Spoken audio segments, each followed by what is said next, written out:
Hey, this is Wolf from Armoury-Terrain, and I'm here today to build another thing for Kinchela Public School. Yes, my brick wall went over so well for the mushroom display that they've asked me to build a second display piece to show off some fairy gardens that they've made.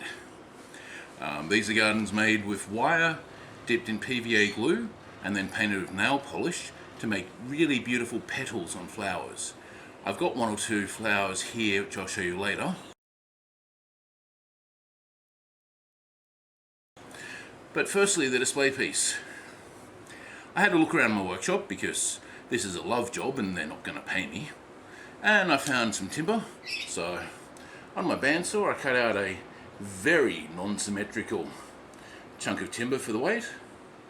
We then have a nice heavy-duty cardboard tube that used to have pallet wrap on it, and I've hot glued that to the base. I've also added some metal angles for a bit of extra strength, and this should not be able to tip forward. So Wolf, how are the flowers in the fairy gardens going to be displayed? Well, I have here some fiberglass rods out of a dome tent, and I've drilled all the way through the cardboard and hot glued them into the front and into the back. And now what I'm going to do is grab some EVA floor mats and cut them into strips, nice thin ones, and I'm going to cover the cardboard tube to make it a little bit thicker, and then it's going to have some paper mache on it. But Wolf, you still haven't answered how we're going to display these fairy gardens. Okay, these fiberglass tubes are hollow.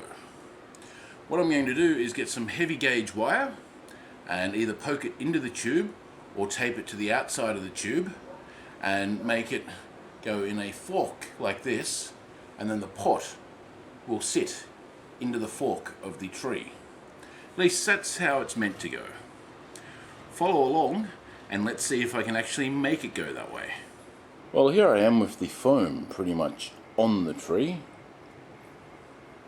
As you can see, I've just used up lots and lots of my off-cut foam and glued it fairly haphazardly to the tree. Now, these armature wires will support the pots. Biggest thing to look at is putting something on the end here so they can't stab anybody, but we'll see how that works when I get to it. I might put out a few more branches and then put some leaves on it or similar.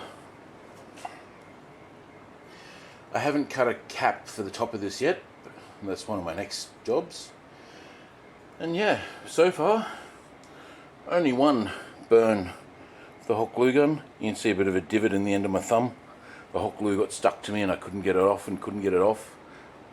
Eventually I chewed it off, so it's not too terrible. And I've added a fairy door to the front here. So I've just carved in some wood grain and some planks into a piece of foam. And hopefully, if I don't cover it in paper mache, it'll still look pretty cool when it's done. It's going to get some thin hinges added yet and then painted. So next step is put the paper mache on.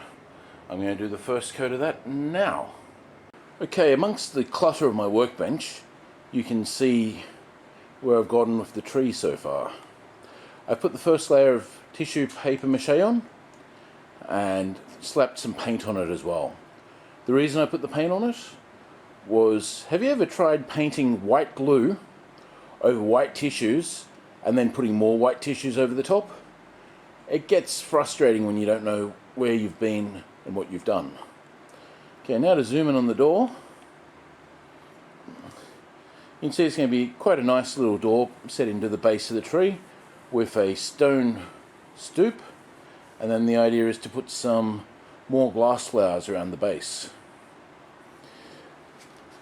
Now, the pots where the little fairy gardens are going to be, I was having all sorts of trouble working out how to hold them in place and make it look right. So what I've come up with is the armature wire, and then I'm going to be wrapping very thin armature wire, 4 or 5 either side of this thick stuff, and at the end of each, as well as the end of these, I'm going to have a single leaf hanging down, because I definitely don't want anyone to lean in to have a good look and poke their eye out, because that would be disastrous. I would never ever hear the end of it. So this is where I'm leaving it tonight to let it dry properly. I'll give it a bit of a spin and show you the back as well.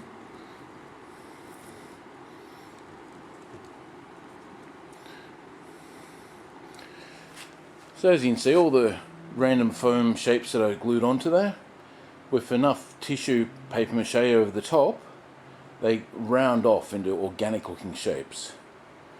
So another nice thick coat of tissues on this in the morning, then some paint, and then some greenery. I think I'm going to wrap some ivy all the way around this stump and put some ferns in the bottom.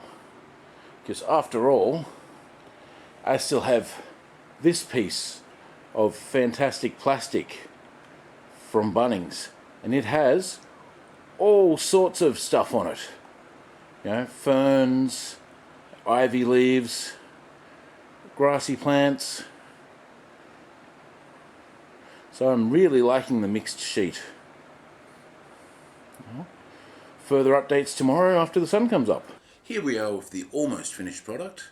I say almost finished because there's still a bunch of glass flowers that aren't in my possession that need to be inserted into this rope vine that's growing up around the tree. I think it looks pretty good with the greenery. It's got a little fairy down here, and the door's got hinges. The tree's got some leaves to it. It's got the Kinchela Public School shield up here. I think it's looking pretty good. So anyway, this is the display tree to show off the fairy gardens that the students at Kinchela Public School have made for the Spring Indoor Art Competition. And this is Wolf from Armoury-Terrain saying, go out and make something.